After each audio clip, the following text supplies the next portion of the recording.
So good afternoon. My name is Ashwath. At Razorpay, I work on cloud and infra security and also helping out with AppSec. I also have Ankit with me. Okay. Hey, good afternoon. I hope I'm audible. So, my name is Ankit Anurag. I'm the lead security engineer here at Razorpay. Here, I mostly look into security operations stuff. Okay, awesome.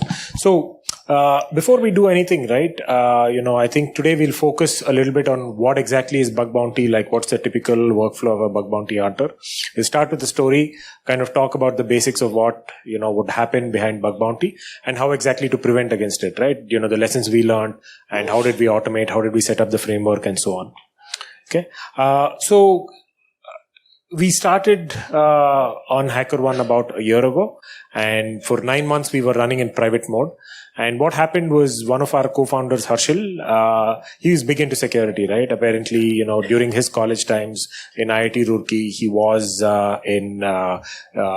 doing bounty and, he was helping out multiple companies, right? So he's always been like, every time we go to a meeting, when are you guys going public? When are you guys going public? And we had past the deadline a few times. So it was like May 23rd, we said, okay, fine. I think we're ready. It was a Monday. I remember very well. Around 6 p.m., we turned the switch in HackerOne from private to public. And Sandesh, who was just here in the panel discussion before, he said, okay, guys, this is final. We are never turning it back to private again. I hope all of you guys are ready, right? So we monitored for 15 minutes, nothing happened. So we were all like, we logged off and, 6 p.m. we are done for the day, right? 7 p.m. what happens is 5 app teams are like, so we have this incident response, which kind of takes care of all of the alerts, outages and everything. So 5 teams reach out saying, hey, we are seeing like a lot of error rate, something's going on. So then one of us quickly hop on the call and we quickly identify that, okay, this is somewhere related to, us going live on HackerOne. And around 10 p.m., the number is constantly increasing. And we said, okay, security team, we're a lean team. So everybody gets on call. Let's figure out what is going on. Let's document everything. So whatever fixes, we'll go repeat the same thing across the other apps as well. So that's basically the thought process at that time. And around 10 p.m., it had increased to 12 apps. And the incident managers are constantly like, hey, what's going on? Just give us an update, right? Because we need to go tell other teams and ask them to be better prepared and stuff. We were up the whole night, by the way, and, trying to fix this one after another manually. And it was very tempting to go turn it back to private, but we were like, okay, now that we figured out how exactly to kind of take care of this, let's just, run through this, right? And while we were documenting it, we also said, okay, whatever we do manually and that works, we'll also start automating. So that's basically, that was our funda saying, okay, if 3 of us are able to do it manually, repeatably, then let's just go automate it as well. So by the next morning, we had like 23 app teams reporting alerts saying, hey, there's something going on, right? So basically for them, they keep monitoring the number of 200 OKs, which is like an OK status. And anytime they start seeing like a lot of 4xx or a 5xx error, then they're like, okay, my app is broken. They wake up everybody in the team and they're like, hey, my app is broken. So that night we were not the security team was not the only team that was awake. Like a lot of the app teams were also awake. And they were like, okay, whenever I open the website, it's working. Whenever I test the thing, it's working. But why am I getting this error rate? So that was basically, what was going on in their head. So we'll come back to the story. We'll tell you what exactly we did, what we automated and everything. Ankit will cover it in more detail. But just quick thing about Razorpay, right? So Razorpay enables payments for all of... So Razorpay enables payments for all companies. So the idea here is we want to take care of the finance part and the payment part for all of the startups so that they can go focus on their journey and, improving their stuff, right? So if you look at the number of companies that Razorpay helps out, there are like a lot of big brands and we have over 10 lakh plus merchants. So we are more in the B2B space. So that's the reason why you might not see like a lot of advertisements or, you might not keep hearing about Razorpay so often. And to manage all of this madness, especially, during COVID, there was a hockey stick growth, because, of, a lot of push towards online and stuff, right? So to manage all of this, we have about 6 BUs, over 800 engineers, and the tech stack is spread out. We are all in on the cloud. We are a complete AWS shop. Right. So this is coming back to HackerOne and coming back to, what exactly we did, right? So we did choose HackerOne as our partner for the bug bounty program. I think there was a question saying, okay, in the previous session, why didn't you do it yourself? Because we didn't have the bandwidth, to be honest. Right. So we wanted to outsource some part of it, and HackerOne guys knew exactly what to do. If you look at the bottom, right, these are the rules and the regulations. So basically in the rules, just, send us a header saying, you're a researcher, just add like a HackerOne header. And in the email also just put in, we are hackerone.com, right? So we can quickly identify and say, hey, it does belong to like a bug bounty researcher and it's not attacker traffic. And the final piece is, we did mention this here, do not run automated tools. But, hackers are hackers. So, it does happen. So this notification was very interesting, right? So May 23, we didn't know what happened. Like, we were like, okay, we simply went and turned the switch to public, and how the hell are we getting so much traffic, right? So then we solved the mystery, because there's a Twitter bot that tracks every program that goes public, and so this is the Twitter handle, right? So this the disclosed H1, which actually goes and says, okay, here a program is public, and because of which, a lot of researchers, what they do is they want to find stuff easily, like the low hanging fruit. So you just like bombard teams with automated tools, right? So yeah, this is the typical hacker mindset, where even though we ask them not to run automated tools, I understand, it's good to kind of, use automated tools at some time, but just don't like bombard the whole company with automated tools, right? Because it does cause a lot of pain. So looking at the workflow of what a bug bounty researcher would do. So it's split into 3 phases, right? Phase 1, if there's razorpay.com, go find all of the subdomains possible. So, you can use multiple tools. So for example, if there's razorpay.com, find api.razorpay.com, dashboard.razorpay.com, social.razorpay. So all the possible subdomains. So that is phase 1. So then once you have a list of subdomains, then find all the valid URLs. So this is like, /robots.txt, /success, whatever, all of the possible URLs. And once you get this list, then go bombard it with attack payloads, right? So this is basically, if you trim it down, these are basically like the 3 phases. So, folks, do scan this hashtag, and, it'll take you to a Twitter page. And when you go to the Twitter page, do put in your favorite tool. So we have Suchit here, who's our red teamer. Suchit, do you want to put your hand up? So if your tool name matches his tool name, then you'll get like some swag. And the first few folks to do it will get the swag. So here are the 3 phases. That is, phase 1 is subdomain enumeration. Okay, let me go back to the QR code. You can come a little ahead, and I'll pause here for 30 seconds. So 3 phases: subdomain enumeration, the name of the tool. Second one is to find the right URLs. What is the tool that you use? And the third one specifically, let's just focus on Burp. What is your favorite Burp plugin to get the payloads, or what is your favorite Burp plugin, right? So I'll probably wait here for another 30 seconds.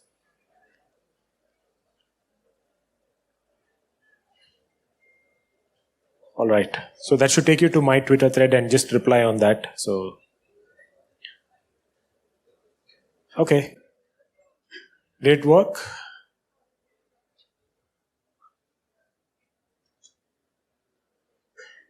All right, moving on. We'll come back to this. I'll show the QR code in the end as well. So coming back to our setup, right? Just taking a step back and coming back to our setup. So whenever you hit our endpoint, the first piece it goes to is like an ALB, which is an application load balancer. And we also have the web application firewall, or the WAF, that's tagged to it. And then it comes to our own self-hosted API gateway, which is based on Kong. So Kong is this API gateway where you can add like your custom plugins.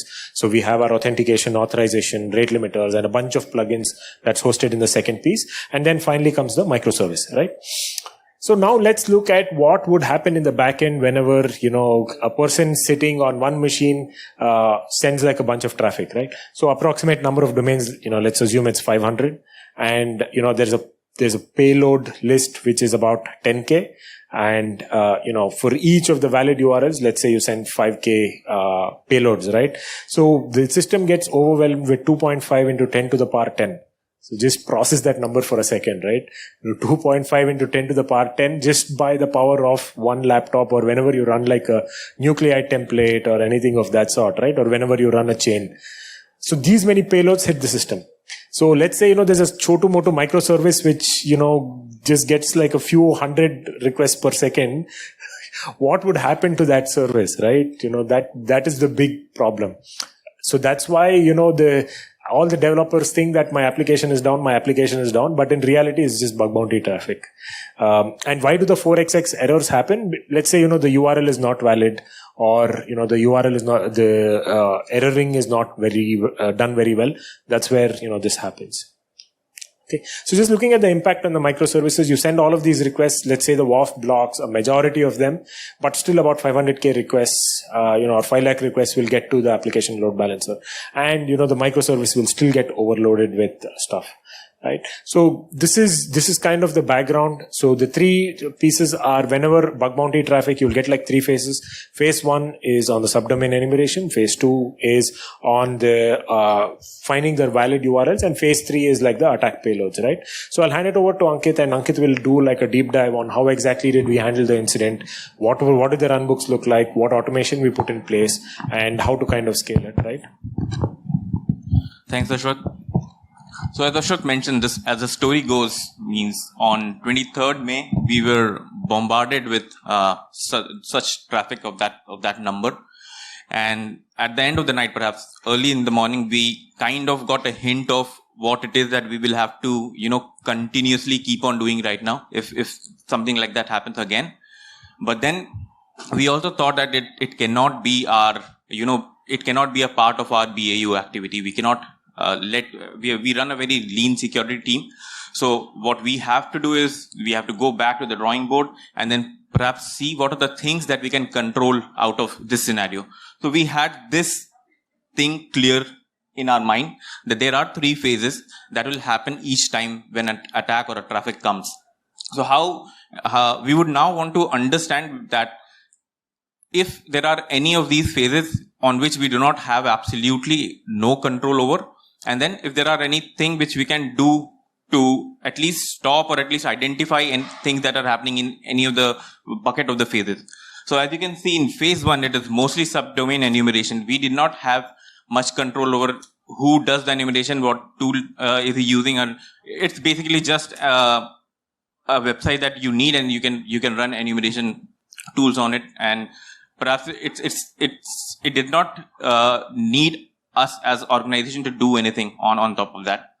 So for phase 2 and phase 3 are some things that we thought that yes, we can put some of our controls in these. But before doing that, we were very clear that we have to have some kind of objective. So before, in the previous talk also, we heard the folks say that before you start doing anything, or let's say even when we start implementing defense strategies, it is very essential to know that what we are defending, what is our main objective. So our primary concern was that availability needs to be the key. At no point of time we would want our businesses to go down or our environment to go down just because there is a spike in, let's say, bug bounty traffic.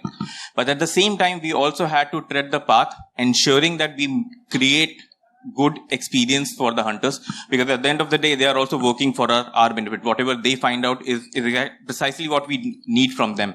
So we did not want to have a principle that whenever we see that hunter or a researcher is sending traffic towards us, we do not want them to block it right away. So we wanted the researchers to have good enough experience. The third thing, and to ensure the above two perhaps, was to ensure that we have this categorization done in our end, which would give us information about some kind of information about the traffic that is coming our way. So if the traffic is legitimate, or if the traffic is coming solely from bug bounty, or in other scenarios, if the traffic is suspicious traffic, which is, let's say, coming from any other adversarial malicious intent activities. And on top of it, the most important thing that, again, a security team who runs lean in terms of the manpower is that you want to remove yourself from the processes once the process is set. So once you've done all the manual work, once you've figured out what you need to do, at some point of time, we also wanted to give the other team this responsibility to, to take this opportunity and run it through and ensure that there will be minimal intervention from the security team to handle these kind of attempts, and which we can do through self-served dashboard. So we wanted to have some kind of automations put on which there will be, let's say, minimum need of a security researcher to jump in terms of in cases where there is spike in traffic. So just one point to add on, right? So availability, especially for Razorpay, is very, very important because if our systems go down, then doesn't only impact us, but it impacts end parties who are dependent, right? So for example, you won't be able to get your Swiggy orders or Zomato orders. That leaves like a lot of people pissed off. So that's the reason, availability is super, super important for us. While we're trying to, learn more on security, availability is super important. That's why, for most companies, the same thing, right? So while you're doing this, please do also be cognizant that, there are people just like you on the other side who are trying to prevent all of this. Just that one column. So with the guiding principles in mind, we started with categorization of the traffic. So if you see what the general flow of the traffic is, that we have a core logger. We use Sumo Logic for it. All traffic comes to this core logging platform. And from there, we have built our threat intel tools in combination with AWS WAF and then some signatures that we have created internally. They help us to filter out the suspicious traffic that comes in mixed with all the traffic that is incoming. Once we remove or filter out this suspicious traffic, we are left with the bounty traffic. And on that bounty traffic also, we kind of distributed that traffic into two buckets. So one is good bounty and then another is bad bounty traffic, by which I mean that Ashwath mentioned a few slides ago that we created some rules and guidelines that we wanted the hunters to follow when they are testing against our organization. So for in any traffic in which we find those identifiers, we label them as good bug bounty traffic. And in those scenarios where we do not find any identifier and the only option left with us to identify that as bounty traffic is to understand the payload pattern and then perhaps come up with a signature fingerprint, we call them as bad bug bounty traffic. Now, very brief definition about blue team. I know there are a lot of red teamers here and pen testers. So the blue team is kind of an opposite to what a red team does. So NIST defines us that it is a group of researchers who have the responsibility to ensure that the system of any organization is up and running. And it does that through three major phases. Speaking in context of our bug bounty issue, the first phase for a blue teamer is to detect. Means, first of all, we have to create some use cases and alert which gets triggered whenever something fails or whenever a count increases.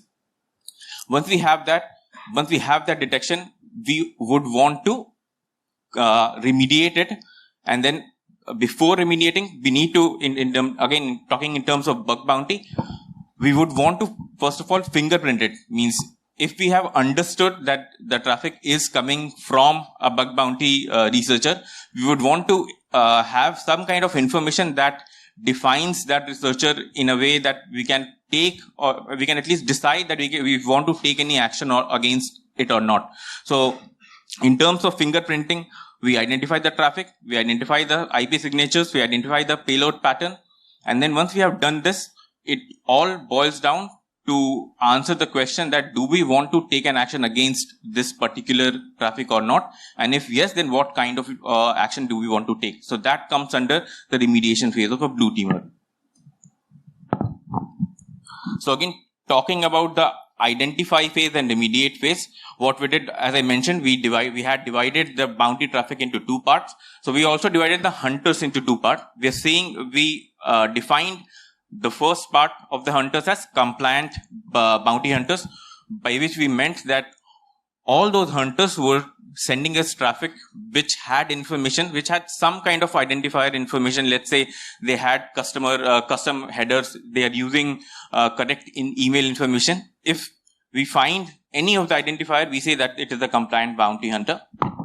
Or else if they do not have any kind of identifier, we say it is a divergent bounty hunter. So at the end of this identity phase, what one needs to understand is you can answer this particular question, that whether the traffic which is coming in your environment, is it a bug bounty traffic? If yes, then what kind of bounty traffic it is. So that concludes phase identity, identify phase. In remediate phase, what we understood is that remediation has to happen at the WAF layer. So for compliant bounty hunters, as I mentioned in my guiding principles as well, we did not want the compliant hunters to have a bad experience, researching our environment. So for that, we ensured that we do not take any action against them.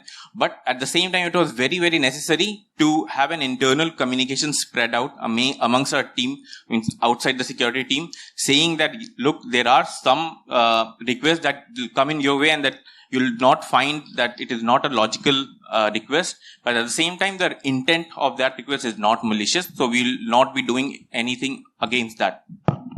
And for the divergent bounty hunters, what we decided is, on a case-to-case basis, we'll see whether we want to throttle the traffic that is coming our way, or else we'll have to block the traffic itself.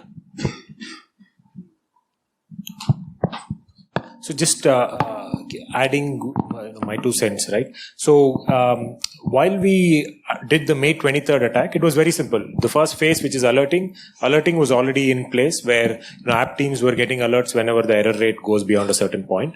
Then the phase 2 was identification. So this is where most of our intel and most of our IP was. And then the phase 3 remediate. Basically we have 2 weapons. One is you can throttle the traffic, where you can slow down the traffic that comes from a given person, or you can basically block. If they still don't listen, just go ahead and block, right? Block is like the last thing that we want to do. And, as a principle, we don't want to block payments for anybody, right? So that's the reason we really don't want to go ahead and use the block mode. But throttle is something that, we kind of rely on. Yeah. So now that we know that what we have to do manually in terms of identification, we had to now automate it. So how do we automate this thing? So the first important thing is to create decision flows for every scenario. So let's say for scenario A, when that happens, what are the things or what are the steps that we are thinking to take? And we wanted to document each and everything, because that decision tree flows to create runbooks for ourselves. Those runbooks help other team members also to just look into the situation that has happened, look into the decision flow, and then immediately know that what are the remediation measures that they want, or the security team should be doing, or let's say the app team should be doing in those cases. And at the end of the day, we wanted to come up with some kind of self-serve dashboard on which, if anybody looks into that dashboard, he or she gets an idea that whether the traffic is identified correctly, and if it is, then what is the action that is planned to be taken on it. So in our particular scenario, what we did is we used Sumo Logic as our tool again. And then if you see, we had this upper graph already present. This is the graph which comes for all microservices error traffic. It gives you a view of all the error traffic that comes from the microservices. We built a very similar graph on top on this particular trend, saying that this is the pattern recognition that we have found, which is given when an H1 traffic shows or a HackerOne traffic shows an outlier.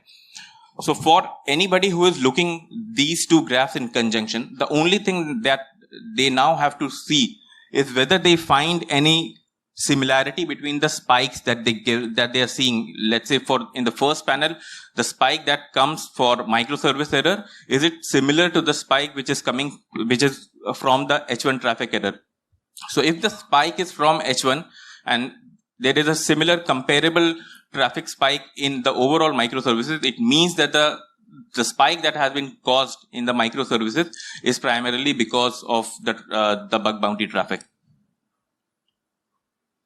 Now that we have identified, what we used to do is, let's say a blue teamer identifies this, profiles it, takes all the fingerprinting information that he needs to take, but then still there was a decision pending that do we want to throttle it or do we want to block it? Even when we have taken this information, there was still a need to go to our DevOps team and then ask them to do the particular thing that we want. So let's say if you want to block the traffic, we had a block list at WAF, which the DevOps team had to update it so that that particular IP gets blocked. And the similar thing was to be done for throttle. But obviously it was not a scalable solution. We did not want to have that kind of dependency each time we have to take a decision. So we did not want to include DevOps in all our cycles of taking actions. So how do we automate it was the question. So again, we came up with a very simple framework. The primary objective of this framework was to enable the blue teamer to be able to do everything right out of the console or right out of the Sumo Logic console itself. So what our process now does is that it picks the important queries, it aggregates the fingerprint, and it then pushes it to an S3 bucket. That pushing is done through a schedule forwarder. This is a feature that you get from Sumo Logic. So it's very similar to anything that a logger will, any of the loggers gives us this feature that you aggregate whatever information that you need to aggregate and then you just forward it to a bucket. Once we have those aggregated information in the bucket, we wrote another cron job which would push those aggregation to the WAF list, and then the WAF list gets automatically updated. So here we removed that dependency from DevOps, and then we ensured that each time the schedule search is running at Sumo, the WAF list, the throttle list, and as well as the block list gets updated. So this is the final confluence or the final dashboard that we created.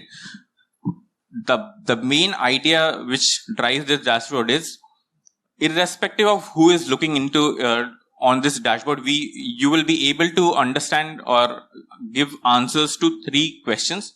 First of all is whether the traffic coming in our environment is the traffic a bug bounty traffic. If it is a bug bounty traffic, is the bug bounty traffic a good bug bounty traffic or a bad bug bounty traffic? And if it is a bad bug bounty traffic, what is the kind of action we are wanting to take? Is it that we want to throttle it or we want to block it? So having had this confluence, we also, there was creating everything is kind of a continual learning process. It did not happen once, overnight. The queries needed to be matured.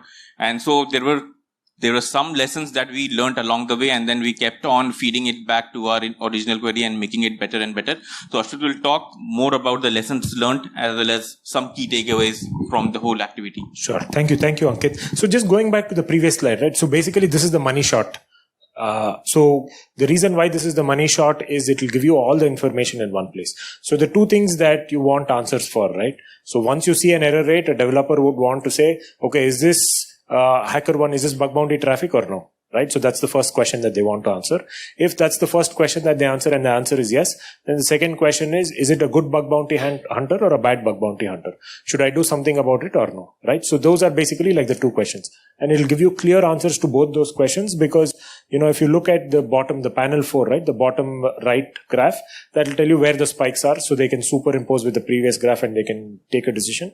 So then the top graph will tell you like the list of IPs that are sending like a lot of traffic, right? So it's basically a self-serve, and the security team doesn't get into the loop unless, there's something new that's come up or, if they want us to take immediate action. right? So we basically got ourselves out of the loop. My mentor a long time ago gave me like a brilliant piece of advice. The advice was always try to replace yourself so that you can move on and do something else, right? So that's basically, what we tried to do here was make as much self-serve as possible so the incident response and the developers could go run with it. So the next piece is, just the lessons that we learned. So continuous feedback, like Ankit mentioned, continuous feedback is important because the payloads keep changing. So you'll have to upload your payloads on the list where you identify whether a traffic is good or bad, or if it's from bug bounty or no. And also the methods keep changing. So we keep on top of it. And the one thing that we learned was, most tools do promise that we are very good out of the box. But trust me, no tool will kind of block all of that traffic, bug bounty traffic right out of the box, right? So you need to fine tune the tool, or you need to kind of understand your environment and tailor fit it to your environment. Specifically, ours was super, super complex. B2C is a little more easy, but B2B is very, very complex because we have Kirana merchants, then there is Swiggy, and then there is Dream11, right? So we need to treat each of those merchants differently. Right? Because Kirana merchant will probably give us like maybe 10 lakh rupees business, whereas Dream11 and Swiggy are so huge, right? So yeah, that's where things get a little tricky, and try to block things at the outermost layer, which is the WAF, so that it doesn't come into your environment, and try to kind of learn from the researchers also. Basically, the researchers are targeting your environment, so try to learn things there as well. So the key takeaways, right? First is know your environment really well, because know what is getting logged, and the headers that I was talking about, right? So most of the places, the one thing that we realized that the headers were not getting logged. Though the researchers were sending the headers, our logging was not logging that particular header. So that is also very, very important. And the second piece is around thinking like an attacker, right? So once you build all of these systems in place, we need to also kind of fine tune the engine to make sure that the system is working as expected. And then the final piece is focus on the self-serve and the automation piece. Okay, I think that is it. Any questions? We are around if you want to have. Go ahead. So, with a platform like this, which can impact a lot of people if it goes down, I want to understand why what was the decision behind, having this bug bounty program on the live environment and not using a staging environment. Correct. I have very limited experience on this, but still, what was the management decision behind making the actual website or the platform live instead of having a different platform for this? Correct. So two questions, right? One is why staging versus why production, and two was what was the thought process behind going after it in production. So hackers don't go after staging, right? So staging is you're basically kind of avoiding risk, or you're trying to limit risk. Again, it was a long process. We learned along the way. Like, don't start by going public. You'll definitely burn your hands, and somebody will get fired, right, at the end of the day, because system will go down for sure.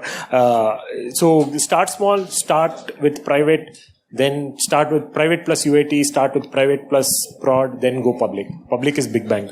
Okay, next. I can take your question quickly. Okay, I think. Yeah. Hi, Shiva here. So my question is a bit different. So I want to understand, did you follow any guidelines to select the bug bounty platform? You selected HackerOne, but is there any framework or guidelines you followed to select the right bug bounty platform for you? Good question. I think, we are going to write a blog post on how we did vendor selection process, not just for bug bounty, but for other things as well, because I think it will definitely help out others as well. But the reason why we went with HackerOne was, I think it was easy to talk to them, their engagement process, and also the researchers were really happy. Like, we didn't want to go with a platform where the researchers were not very happy with the platform, right? So essentially, if you flip the coin around, if the researchers are happy, that's when you get good bugs. The researchers are not happy, you won't get good bugs. Okay, next question. So apart from basically bug bounty hunters, did you try bots or scanners? Like the same approach for bot or scanners? So we do have scanners running in our system, but automated tools is It doesn't give you like the high quality or the high severity findings. Like the automated tools are just like medium and lower most of the time. So I have two questions. Yes. One is that you mentioned about it's a journey, right? Correct. And we can't just go public. So, and you're from Razorpay, right? Correct. Yeah. So from Razorpay perspective, because a lot of stake once you go to public. So how much is the general time what took you to mature to this level? Second thing is that, what is the maturity? Because it's not only a maturity of identifying it. As soon as you identify, you also need to have that quick Correct. and not only remediation, it's a quick remediation, right? And you should be prepared for that quick remediation. That is second. And third thing is, sorry, asking too many questions, but when you talk about HackerOne saying that researchers are happy and all, so while choosing it, that is it that you engage with them initially for a couple of years and then with your experience you did that, or it was a general on maybe a couple of times you work with them, or the kind of general discussion about on their sales page, what they do, or who all are associated? Was that theoretical? I think, let me answer your first two questions. So the first question, I did talk about it during the start of my talk. I don't know if you were not there. But so the part two to the question is, I think we took about 10 months to mature to get to that place. But I would say just take time and make sure your processes are matured. And we have a very good testing our own dog food. Like Suchit, who's one of our red teamers, we made sure that he runs the pipeline over and over again through different IPs, and we're able to manage that traffic. That's when, we made the conscious decision to go public. It's not like, you can just go. If you do that, then you're basically done, right? So, yeah. I think this side of the, okay. Yeah, hi. This is Prathamesh this side. Yeah, hi, Prat. So already I had three questions. Two I already, you already answered. One is the only one is you were you're talking about a lot about engine and all of that, right? Which you had developed. Just want to know what sort of things you have added to stay ahead of hackers, because every day new payloads and everything is generated, and nothing. There are a lot of things are not public, and another question is a lot of custom tools are being created. I use a lot of custom tools which ease up my work, but it's automated, but also on the other side it is mimicking what I used to do manually. So how you differentiate between those sort of traffic? And because I can also send you a lot of custom headers just via my bot or anything like that. So how you distinguish into that? Okay, so taking your first part, as we were mentioning, means the whole process is not a one-shot thing. We need to keep on maturing it. So even in terms of payloads, as you were mentioning, it changes. And the first set of the payload that we use to create our outlier detection pattern also, it's not that it is then we will not stick with a static payload set, so as to say. We also have our own red teaming or pen testing teams who then again they use their own custom payloads, and they also keep an eye on new kind of payload sets that are there in the market and that are getting used a lot, and then we try and keep up with those kind of intel as well, and we kind of try and have a maturity cycle for our outlier detection pattern as well. In the same line, even when you say that let's say you also can create custom bots which will run it, so yes, and that is one of scenario where, let's say, your payload will be particularly different from what we have set and what we have done. But if you scale it up, if a lot of people are again using similar technique to customize that as well, but there's just not only the payload which will give your fingerprint, or let's say for that matter any of the researcher's fingerprint. Payload is a factor that comes into play when we are creating that outlier detection, but it is just not the only thing. It is still there's a lot of information in that request itself, and on which let's say URL or domain you're attacking, that also tags along when you create the whole outlier detection. So if you group or categorize everything together, you will still find a pattern on which you can train your model. let's take it offline then. They're asking, yeah. Okay. You also mentioned train your model. Are you using ML as well? No, so the engine that we use, Sumo Logic, right? It has a built-in ML module which we use to run. So it's not that we are writing our ML code itself, but more or less we are taking help of the already written ML piece that Sumo offers. So thank you very much. And short answer to your question, we have our own red team where we eat our own dog food. So I think that's how we learn, right? So there's no right or wrong answer, and we're probably 98% there. So yeah, that's the short answer. Okay, all right. Thank you very much, everyone.